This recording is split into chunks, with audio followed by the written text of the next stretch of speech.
새해가 되면 괜히 마음이 분주해집니다.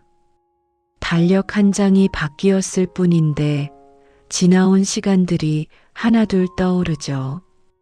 특히 가족에게 하지 못한 말, 그 중에서도 가장 가까웠던 사람에게서 멀어지게 만든 말은 새해가 될수록 더 무겁게 가슴에 남습니다. 조금만 일찍 말했더라면 어땠을까? 그땐 왜 그렇게 말이 안 나왔을까?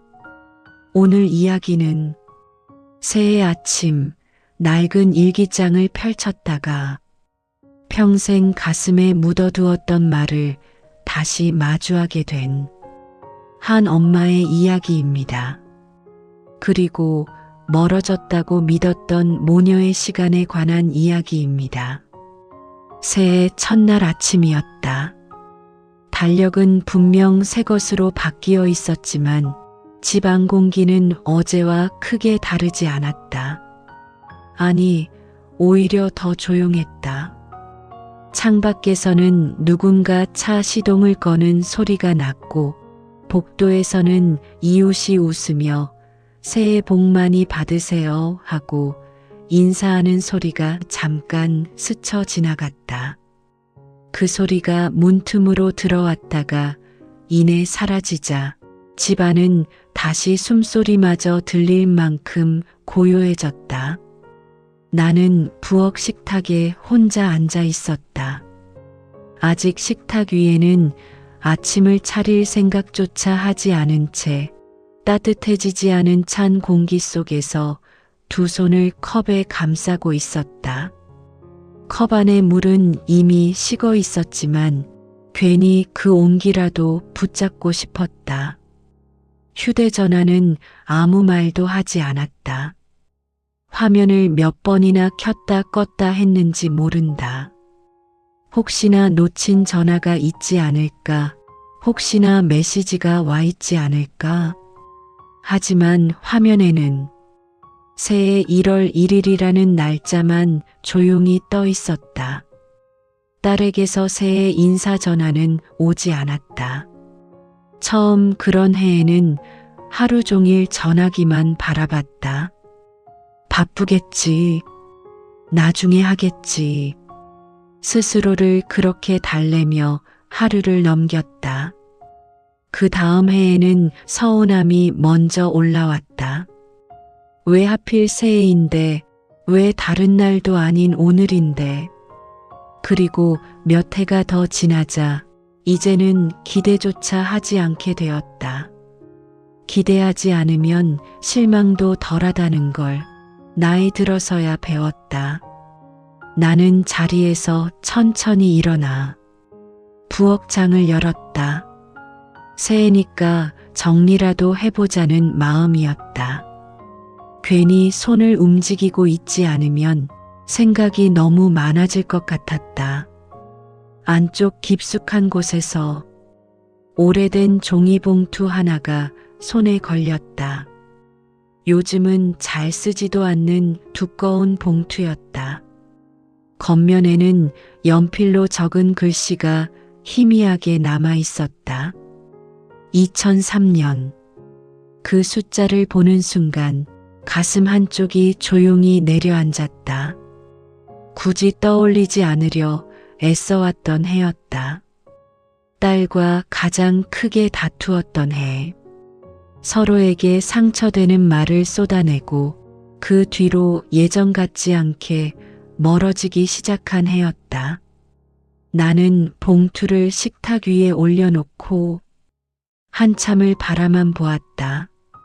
새해 아침에 꺼내기엔 너무 오래된 시간 같았고 너무 무거운 기억 같았다.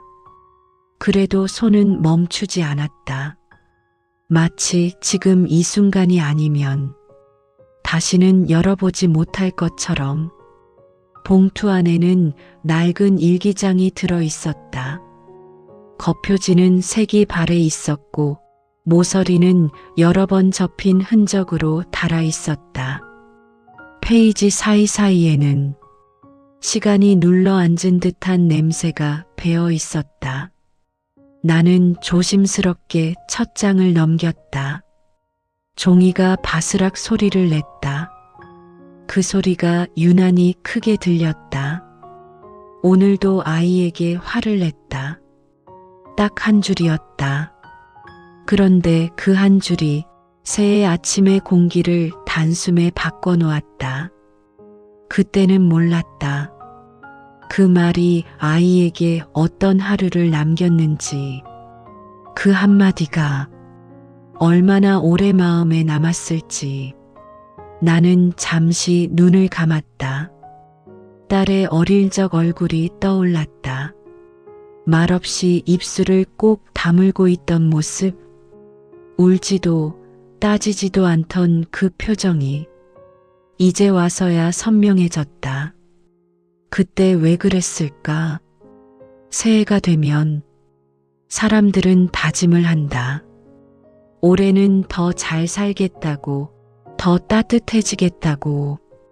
하지만 나는 그날 낡은 일기장을 앞에 두고 다짐 대신 평생 가슴에 품어온 말과 마주하게 되었다. 나는 숨을 고르고 천천히 다음 장을 넘겼다. 그 안에 적혀 있을 말들이 지금의 나를 얼마나 흔들어 놓을지 알면서도 다음 장을 넘기자 글씨가 조금 달라져 있었다. 처음 몇 장은 비교적 또박또박했는데 그날의 글씨는 유난히 눌려 있었고 군데군데 지워진 흔적이 남아 있었다. 마치 쓰다 말고 다시 고쳐 쓰고 또 마음이 복잡해져 연필을 강하게 눌러 적은 것처럼 보였다. 아이 학교에서 전화가 왔다. 나는 그 문장을 읽자마자 그날이 어떤 날이었는지 어렴풋이 떠올랐다. 딸이 중학생이던 시절이었다. 사춘기라는 말을 입에 달고 살던 때였고 서로의 말 한마디에 쉽게 상처받던 시기였다. 성적이 조금 떨어졌다고 했다.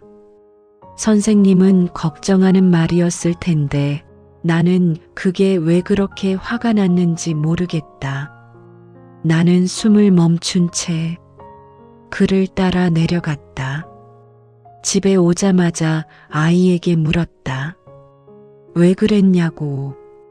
요즘 무슨 생각을 하고 다니냐고. 그 다음 문장은 연필로 2번이나 덧칠되어 있었다. 아이는 아무 말도 하지 않았다. 나는 그 문장을 보며 식탁 맞은편에 앉아있던 딸의 모습을 떠올렸다.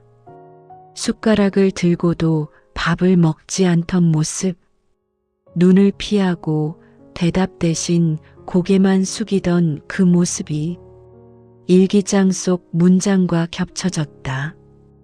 그게 더 화가 났다. 나는 그 문장을 읽고 손에 힘이 들어갔다. 지금 생각하면 아이의 침묵은 반항이 아니라 도움을 청하는 방식이었을지도 모른다. 하지만 그때의 나는 그걸 몰랐다. 그래서 결국 큰 소리를 냈다. 너는 왜 그렇게 나약하냐고. 엄마 말 좀 들으라고. 그 문장을 읽는 순간 가슴 안쪽에서 뭔가가 툭 하고 떨어지는 느낌이 들었다. 그 말이었다. 딸이 몇 해 뒤 우리 사이가 돌이킬 수 없이 멀어졌을 때 끝내 꺼내지 못했던 그 말. 나는 다음 줄을 읽지 못하고 한참을 멈춰 있었다. 새해 아침의 고요함이 이상하리만큼 귀에 거슬렸다. 그날 아이는 울지 않았다. 울지 않는 게 더 무서웠다. 나는 그제야 깨달았다. 딸은 그날부터 나에게 마음을 닫기 시작했을지도 모른다는 걸. 방으로 들어간 아이가 문을 조용히 닫았다. 쾅 소리도 나지 않았다. 나는 그 문장을 읽으며 그날의 문소리를 떠올리려 애썼다. 정말로 소리가 나지 않았던가? 아니면 내가 듣지 않으려 했던 걸까? 일기장은 계속 이어졌다. 저녁이 되어도 말이 없었다. 내가 먼저 말을 걸어야 했는데 괜히 자존심이 앞섰다. 나는 그 문장에서 나 자신을 똑바로 마주했다. 부모라는 이름 아래 숨겨두었던 자존심, 미안하다는 말보다 내가 먼저 잘못했다는 말을 기다리던 나. 오늘은 그냥 넘어가자고 생각했다. 내일 이야기하면 되겠지. 그 다음 문장은 그날의 마지막이었다. 하지만 내일은 오지 않았다. 나는 일기장을 덮지 못한 채 그 문장을 오래 바라보았다. 내일은 분명 왔는데 그날의 대화는 끝내 오지 않았다는 뜻이었다. 그 후로 딸은 조금씩 말수가 줄었고 고등학교를 지나 대학에 가고 결혼을 하고 어느새 나와는 명절에 안부만 주고받는 사이가 되었다. 나는 일기장 위에 손을 가만히 올려두었다. 새해가 되면 사람들은 새해 목표를 적는다지만 내 앞에 놓인 건 이루지 못한 말들이었다. 그날 하지 못했던 말, 아이에게 먼저 건네지 못했던 말, 미안하다는 그 한마디가 왜 그렇게 어려웠는지 나는 이제야 조금 알 것 같았다. 일기장을 덮었지만 글자들은 쉽게 사라지지 않았다. 눈을 감아도 문장들이 떠올랐고 귀를 막아도 그날의 공기가 다시 스며드는 것 같았다. 나는 식탁에 그대로 앉아 있었다. 시계 초침 소리가 유난히 크게 들렸다. 새해 첫날인데 왜 이렇게 오래된 시간 속에 붙잡혀 있는 걸까 싶었다. 문득 이런 생각이 들었다. 왜 나는 그 말을 하지 못했을까? 미안하다는 말, 사랑한다는 말, 너를 이해하지 못해서 그랬다는 말. 말 자체가 어려웠던 건 아니었다. 그 말들을 모르는 사람도 아니었다. 그런데 딸 앞에만 서면 그 말들이 목 안에서 멈춰버렸다. 나는 천천히 일기장을 다시 펼쳤다. 뒤쪽으로 넘기다 보니 중간중간 비어있는 페이지들이 보였다. 한동안 아무것도 쓰지 않았던 흔적이었다. 그 시기가 언제쯤이었는지 굳이 날짜를 보지 않아도 알 것 같았다. 딸이 고등학생이 되고 집에 있는 시간이 줄어들고 나와 눈을 마주치는 걸 피하던 때에 나는 그때를 떠올렸다. 딸이 늦게 들어오던 밤, 문을 열고 들어와 조용히 신발을 벗던 모습. 밥은 먹었니? 라는 말 대신 왜 이렇게 늦었어? 라고 묻던 나. 사실은 걱정이었다. 사실은 보고 싶었다. 하지만 입 밖으로 나온 건 항상 날이 서 있는 말뿐이었다. 그렇게 시간이 흘렀다. 딸은 점점 자기 이야기를 하지 않았고 나는 점점 물어보지 않게 되었다. 그게 서로를 배려하는 거라고 그땐 그렇게 착각했다. 일기장 한쪽 구석에 작게 적힌 문장이 눈에 들어왔다. 먼저 다가가면 내가 더 약해지는 것 같았다. 나는 그 문장을 한참 바라보다가 고개를 떨궜다. 그게 바로 나였다. 엄마라는 이름 아래에서 나는 늘 강해야 한다고 생각했다. 흔들리면 안 되고 눈물 보이면 안 되고 미안하다는 말을 먼저 하면 아이에게 무너진 어른처럼 보일까봐 두려웠다. 그래서 참았다. 말을 삼켰다. 시간이 해결해 주길 바랐다. 하지만 시간은 아무것도 해결해 주지 않았다. 그저 거리만 더 멀어지게 했을 뿐이었다. 나는 자리에서 일어나 창가로 갔다. 새해 아침 햇살이 천천히 방 안으로 들어오고 있었다. 저 햇살처럼 조금씩 다가가면 되는 건데 나는 왜 늘 한 발짝 뒤에만 서 있었을까? 휴대전화가 눈에 들어왔다. 식탁 위에 놓여있던 전화기였다. 화면은 여전히 조용했다. 나는 전화를 집어들었다가 다시 내려놓았다. 손바닥에 식은땀이 맺혔다. 지금 전화하면 뭐라고 말하지? 새해 복 많이 받아라라는 형식적인 말 말고 진짜 하고 싶은 말을 지금은 할 수 있을까?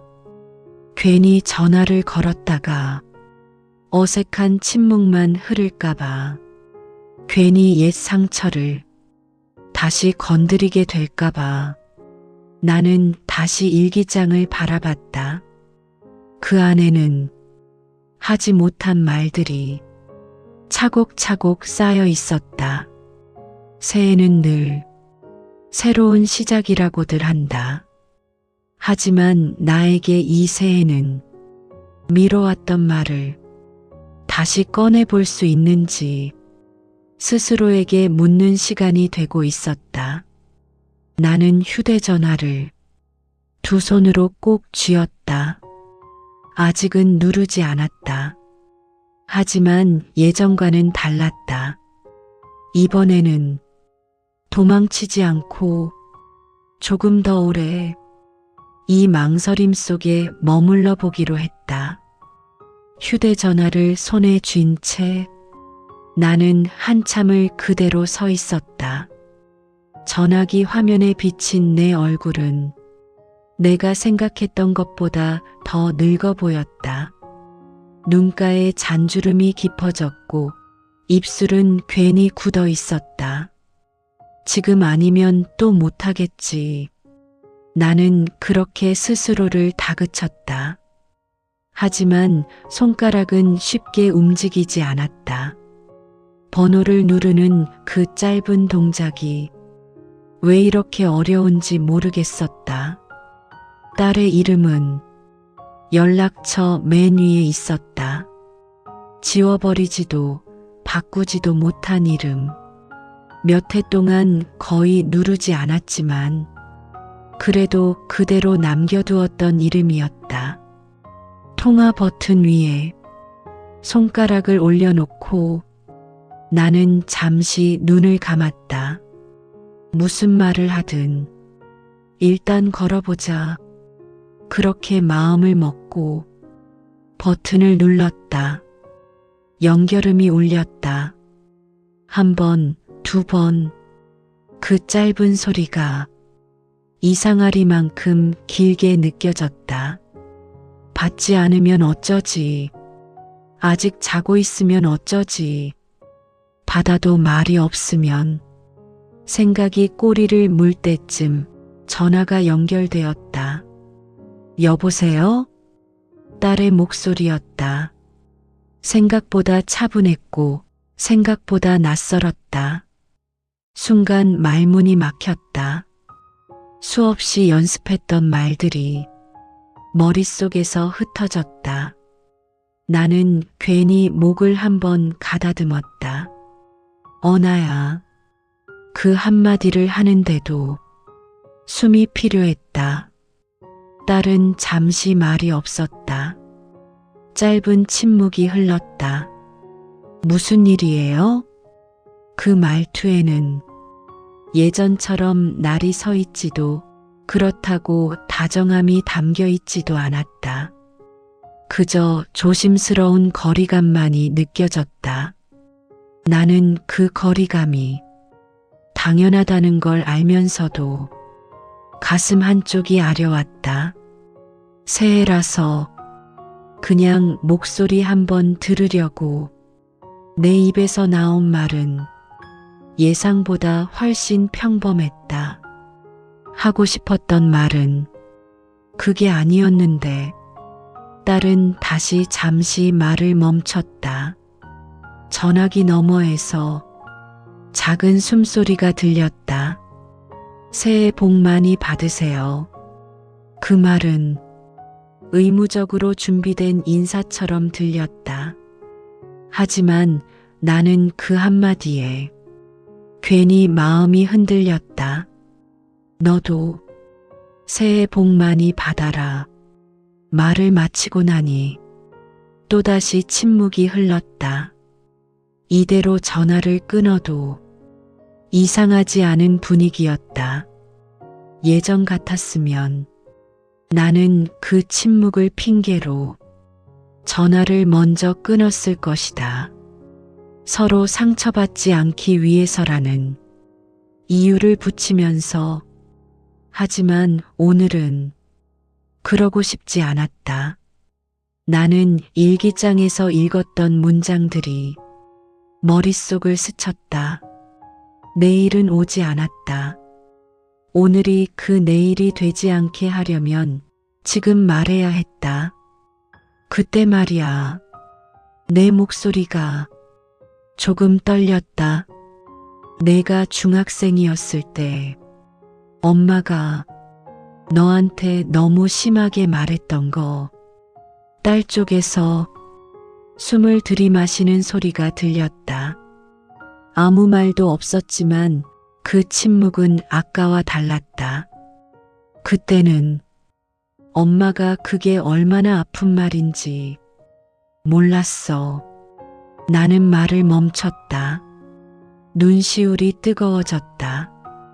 이 나이가 되어서야 왜 이렇게 말이 서툰지.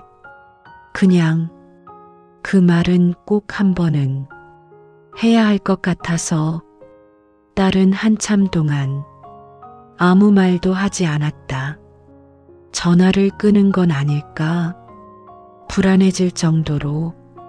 그러다 조용한 목소리가 들려왔다. 엄마도 기억하고 있었네요. 그 한마디에 가슴이 철렁 내려앉았다. 기억하지 않았을 거라고, 혼자만의 상처일 거라고, 딸이 생각했을지도 모른다는 게 한꺼번에 밀려왔다. 기억하고 있었어. 그런데 용기가 없었어. 나는 솔직하게 말했다. 변명하지 않고 이유를 늘어놓지도 않고. 전화기 너머에서 딸의 숨소리가 조금 달라진 게 느껴졌다. 엄마. 그 이름을 딸이 그렇게 부른 건 정말 오랜만이었다. 전화기 너머에서 딸이 내 이름을 부른 뒤 한동안 아무 말도 이어지지 않았다. 하지만 그 침묵은 더 이상 차갑지 않았다. 조심스럽게 서로의 마음을 건너가려는 시간처럼 느껴졌다. 엄마는 그날 이후로 아무 일도 아닌 것처럼 지내는 것 같았어요. 딸의 목소리는 차분했지만 어딘가 오래 눌러둔 감정이 천천히 새어나오는 듯했다. 저는요, 그날 집에 들어와서 문 닫고 한참을 앉아 있었어요. 나는 숨을 고르고 말없이 들었다. 이제는 내가 말할 차례가 아니라는 걸 본능처럼 알았다. 울면 더 약해지는 것 같아서 울지도 않았어요. 그냥 아무 말도 안 했죠. 딸의 말 한마디 한마디가 내 가슴 안으로 조용히 들어왔다. 그동안 상상만 했던 마음이 실제 목소리가 되어 들려오고 있었다. 엄마가 한 말 있잖아요. 너는 왜 그렇게 나약하냐고 했던 말. 나는 그 문장을 다시 듣는 순간 손에 쥔 전화기가 미세하게 떨렸다. 그 말이요. 저한테는 너는 실망이다처럼 들렸어요. 딸은 울먹이지도 원망하는 말투도 아니었다. 그래서 더 아팠다. 그 말이 얼마나 오래 딸의 마음에 남아 있었는지 느껴졌기 때문이다. 그때부터 뭘 해도 엄마한테는 말하지 않게 됐어요. 나는 눈을 감았다. 딸이 어떤 마음으로 그 시간을 지나왔는지 이제야 조금 알 것 같았다. 엄마가 무서웠던 건 아니에요. 그냥 실망시키기 싫었어요. 그 말에 가슴이 꽉 막혔다. 딸은 나를 피한 게 아니라 나를 잃고 싶지 않아서 멀어진 거였다는 걸 그제야 깨달았다. 그래서 더 잘해야 한다고 생각했고 혼자 버텨야 한다고 생각했고 그러다 보니 엄마랑은 점점 할 말이 없어졌어요. 나는 그동안 딸이 나를 밀어냈다고만 생각했다. 내 말이 닿지 않는다고 내가 필요 없는 사람이 된 것 같다고 혼자 서운해했다. 하지만 딸의 이야기는 전혀 다른 방향을 가리키고 있었다. 엄마가 그날 미안하다고만 했어도 아니 아무 말도 안 해도 그냥 안아주기만 했어도 지금은 좀 달랐을 것 같아요. 딸의 목소리가 살짝 떨렸다. 처음으로 감정이 묻어났다. 그래도 저도 말 안 한 게 많아요. 나는 그 말을 놓치지 않았다. 딸 역시 자신을 돌아보고 있다는 걸 느낄 수 있었다. 엄마가 힘들었을 거라는 건 알고 있었어요. 근데 그땐 저도 어린 마음에 상처받은 것만 보였어요. 전화기 너머에서 딸이 숨을 크게 들이마셨다. 오늘 전화 왔을 때 솔직히 좀 놀랐어요. 나는 조심스럽게 물었다. 왜? 엄마는 이제 그런 얘기 안 할 줄 알았거든요. 그 말에 쓴웃음이 났다. 나는 늘 아무 일 없다는 얼굴로 살아왔으니까. 근데 전화 받아서 다행이라고 생각했어요. 그 한마디에 눈시울이 뜨거워졌다. 아직 늦지 않았다는 뜻 같아서 새해라서 그런가 봐요. 괜히 말해도 될 것 같았어요. 딸의 말은 새해 아침 햇살처럼 조심스럽고도 분명했다. 딸의 말이 끝난 뒤 나는 쉽게 입을 열지 못했다. 지금 이 순간을 위해 수십 년을 마음속에서 연습해왔던 말인데 막상 그 말이 내 앞에 오자 혀가 굳은 것처럼 움직이지 않았다. 전화기 너머로 딸의 숨소리가 들렸다. 재촉하지도 서두르지도 않았다. 그 기다림이 오히려 나를 더 떨리게 만들었다. 나는 천천히 숨을 들이마셨다. 그리고 마치 나 자신에게 먼저 말하듯 조용히 입을 열었다. 엄마는 말이야. 그날 이후로 하루도 너 생각 안 한 날이 없었어. 그 말을 꺼내는 순간 눈앞이 흐려졌다.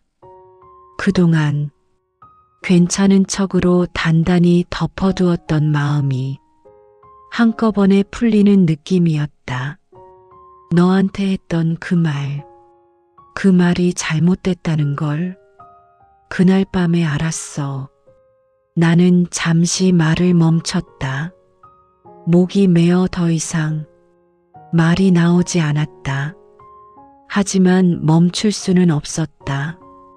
근데 미안하다는 말을 하면 모든 게 더 커질 것 같았어. 내가 잘못한 게 확인되는 것 같아서 그건 부끄러움이었다. 엄마로서 완벽해야 한다고 믿었던 나의 자존심이었다. 그래서 기다렸어. 시간이 지나면 괜찮아질 줄 알았어. 나는 씁쓸하게 웃었다. 그 웃음은 후회에 가까웠다. 근데 말이다. 시간은 아무것도 해결해주지 않더라. 전화기 너머에서 딸이 숨을 고르는 소리가 들렸다. 나는 그 소리에 조금 더 용기를 냈다. 엄마는 너를 실망이라고 생각한 적 단 한 번도 없어. 이 말이었다. 평생 가슴에 품고 있었던 말. 기회가 있을 때마다 하려다 삼켰던 말. 그날 했던 말은 엄마가 너무 무서워서 나온 말이야. 나는 솔직해지기로 했다. 좋은 엄마처럼 보이려 하지 않고 있는 그대로의 나로. 내가 잘못될까봐, 세상에 다칠까봐, 내 손에서 멀어질까봐. 그게 무서웠어. 딸의 숨소리가 조금 흔들리는 게 느껴졌다. 그래서 강한 말로 붙잡으려고 했어. 지금 생각하면 제일 서툰 방식이었지. 나는 마지막 말을 꺼내기 전에 잠시 멈췄다. 이 말만큼은 제대로 전하고 싶었다. 미안하다. 짧은 말이었지만 그 안에는 수십 년의 후회와 수없이 삼킨 눈물이 들어 있었다. 그리고 사랑한다. 그 말이 입 밖으로 나오는 순간 가슴 깊숙한 곳에서 묵직한 돌 하나가 천천히 내려앉는 것 같았다. 전화기 너머에서는 아무 소리도 들리지 않았다. 나는 불안해졌다. 혹시 너무 늦은 건 아닐까? 혹시 이 말들이 이미 지나간 시간에는 닿지 못하는 건 아닐까? 그러다 아주 작은 소리가 들려왔다. 엄마. 딸의 목소리는 떨리고 있었다. 그 말 한 번만이라도 듣고 싶었어요. 그 한마디에 참고 있던 눈물이 조용히 흘러내렸다. 소리내 울지는 않았다. 그럴 필요가 없었다. 지금이라도 들어서 다행이에요. 그 말은 용서라기보다는 서로를 향한 조심스러운 손 내밀기처럼 들렸다. 나는 그 손을 놓치고 싶지 않았다. 그날 통화는 오래 이어지지 않았다. 서로 더 말을 얹지 않아도 이미 마음이 많이 움직였다는 걸 느낄 수 있었기 때문이다. 몸 조심하고 밥 잘 챙겨 먹어. 내가 먼저 그렇게 말했다. 예전 같았으면 괜히 더 말하다가 분위기를 흐릴까봐 서둘러 끊었을 텐데 이번에는 그 말이 자연스럽게 입에서 나왔다. 엄마도요. 딸의 대답은 짧았지만 예전과는 달랐다. 의무처럼 던진 말이 아니라 진짜 안부처럼 들렸다. 전화를 끊고 나서도 나는 한동안 휴대전화를 손에 쥐고 있었다. 화면은 꺼져 있었지만 방금 전의 목소리가 아직도 귀에 남아있는 것 같았다. 집안은 여전히 조용했지만 아까와는 다른 고요였다. 텅 빈 느낌이 아니라 무언가 채워진 뒤에 조용함 같았다. 나는 부엌으로 가 뒤늦게 아침을 준비했다. 밥을 씻고 국을 데우고 김치를 꺼내 놓는 그 평범한 동작들이 이상하게도 가볍게 느껴졌다.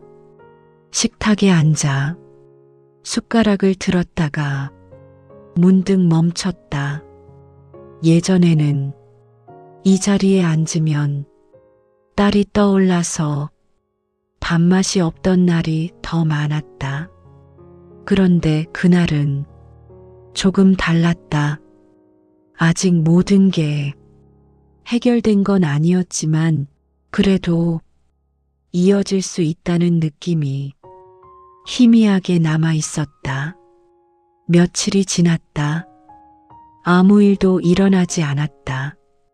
딸에게서 먼저 전화가 오지도 않았고 나 역시 괜히 들쑤실까봐 연락을 참았다. 그래도 예전과 다른 게 있었다. 나는 더 이상 괜히 전화했다고 후회하지 않았다. 어느 날 오후 휴대전화에 알림이 울렸다. 메시지였다. 엄마, 오늘 날씨 많이 춥대요. 외출할 땐 목도리 꼭 하세요. 짧은 문장이었다. 특별한 말도 감동적인 표현도 아니었다. 그런데 그 문장을 읽는 순간 눈가가 뜨거워졌다. 나는 바로 답장을 쓰지 못했다.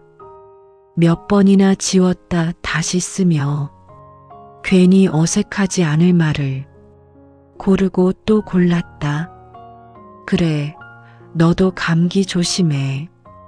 보내고 나서 괜히 심장이 빨리 뛰었다. 답장이 안 오면 어쩌지? 또 내가 부담을 준 건 아닐까? 별별 생각이 다 들었다.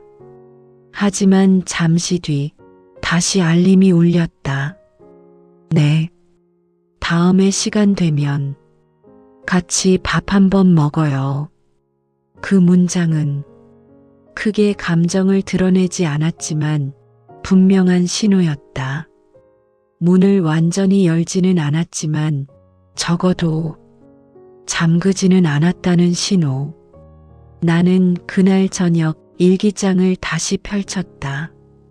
예전처럼 후회의 문장을 적지는 않았다.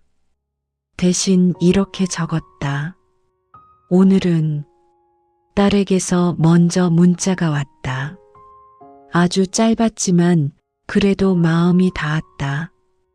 그리고 마지막에 한 줄을 더 덧붙였다. 관계는 한 번에 회복되는 게 아니라 다시 말을 건네는 데서 시작되는 것 같다. 나는 일기장을 덮고 창밖을 바라봤다. 해는 이미 졌고 불이 하나둘 켜진 아파트 창들이 눈에 들어왔다. 저 불빛들처럼 우리 사이도 갑자기 밝아지진 않겠지만 하나씩 켜지면 된다는 걸 이제는 알 것 같았다. 새해는 대단한 변화를 가져오지 않았다. 하지만 도망치지 않고 말을 꺼낸 것만으로도 내 안에서는 분명히 달라진 것이 있었다. 시간은 생각보다 조용히 흘러갔다. 큰 사건도 눈에 띄는 변화도 없이 계절은 제 몫을 다하며 앞으로 나아갔다. 딸과의 연락도 그랬다. 매일 전화하는 사이는 아니었고 갑자기 예전처럼 다정해진 것도 아니었다.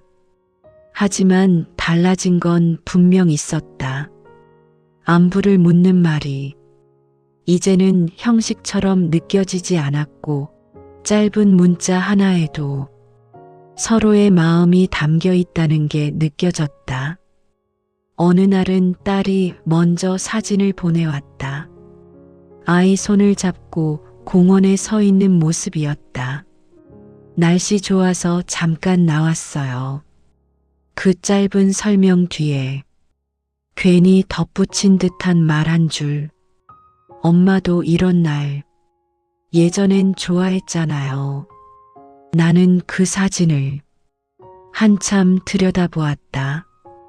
딸이 기억하고 있다는 사실이, 그리고 나를 떠올렸다는 사실이 가슴을 조용히 데웠다. 나는 답장 대신 사진 한 장을 찍어 보냈다.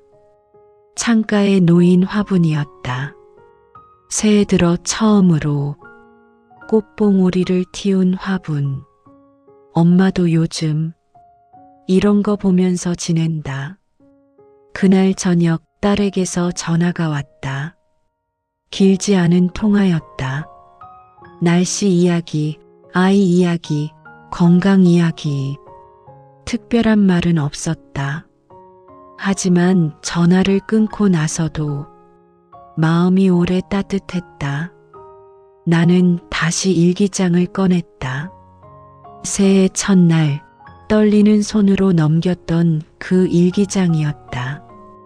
처음에는 후회와 자책으로 가득했던 페이지들, 그 사이에 말하지 못한 마음들이 차곡차곡 쌓여 있었다. 마지막 페이지에 나는 천천히 글을 적었다. 새해가 되어서야 나는 용기를 냈다. 조금 늦었지만 그래도 말하지 않은 것보다는 낫다고 믿고 싶다. 잠시 펜을 멈췄다가 한 줄을 더 적었다. 딸과의 사이는 완전히 돌아온 건 아니지만 이제는 같은 방향을 바라보고 있다. 일기장을 덮으며 나는 생각했다. 관계라는 건 한 번의 사과로 모두 회복되는 게 아니라는 걸. 하지만 단 한 번의 진심이 다시 시작할 수 있는 자리를 만들어준다는 것도. 새해는 언제나 완벽한 출발을 주지는 않는다. 대신 용기를 낼 수 있는 조용한 틈을 내어줄 뿐이다. 그날 나는 그 틈을 지나왔다. 그리고 딸도 자기 방식으로 그 틈에 발을 디뎠다. 아직 서툴고 아직 조심스럽지만 우리는 다시 같은 시간 속에 서 있었다. 창밖에는 또 다른 하루가 저물고 있었다. 나는 불을 끄고 조용히 누웠다. 오늘은 후회보다 조금은 가벼운 마음으로 잠들 수 있을 것 같았다. 오늘의 이야기가 여러분들의 마음에 작은 울림과 위로가 되었다면 구독과 좋아요를 눌러주시면 감사하겠습니다. 앞으로도 여러분들에게 위로가 될 이야기로 찾아뵙겠습니다.